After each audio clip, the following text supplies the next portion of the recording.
niște puncte care au inclusiv personal medical. Unde? De exemplu, în municipiul Pitești există 9 puncte. Vreau să vă spun de la început că în videoconferința de ieri, premierul s-a pronunțat foarte clar să nu amenajăm corturi.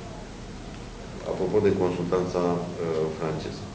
Și acest lucru s-a întâmplat chiar la București, la Ștefănești, scuzați-mă, unde primarul împreună cu managerul spitalului din Ștefănești chiar au achiziționat, au închiriat un cort de la armată și astăzi am avut o discuție foarte fermă cu ei să renunțe la instalarea acestui cort și